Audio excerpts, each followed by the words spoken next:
Je suis en compagnie de Fanny Langin. Bonjour Fanny. Bonjour Mathilde. Ça va bien? Ça va et toi? Oui. Donc j'avais deux petites questions pour toi aujourd'hui. La première, c'est quoi les conditions gagnantes pour intégrer le numérique à l'école selon toi? Je pense que la première condition, ça serait la motivation du monde de personnel à se former en technologie parce que c'est sûr qu'au numérique, ça change tout le temps, etc. Il y a plein de nouvelles choses, il y a des nouvelles lois qui sont là tout le temps. Donc c'est important de rester à jour et d'être motivé pour essayer des nouvelles choses. C'est sûr qu'en numérique, tout ne fonctionne pas tout le temps avec tous les élèves. Il ne faut pas se décourager, il faut prendre le temps.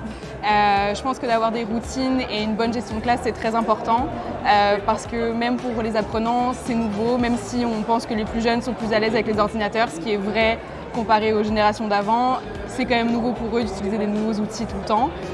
Donc il faut les intégrer un par un, prendre le temps, avoir une bonne routine de classe et surtout utiliser le numérique à bon escient.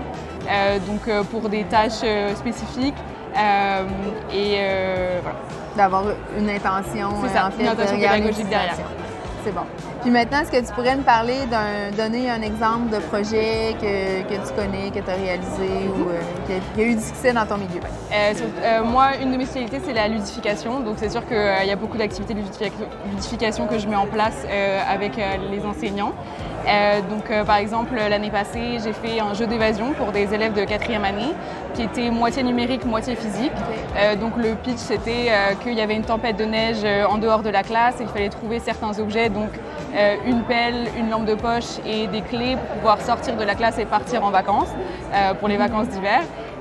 Et donc, on avait des codes sur l'ordinateur qu'on a fait avec Geniali dans le jeu d'évasion. Et ces codes-là donnaient des énigmes pour aller chercher des choses physiques dans la classe et ensuite faire des puzzles physiques, etc. Donc, on avait des codes César, des affiches, etc.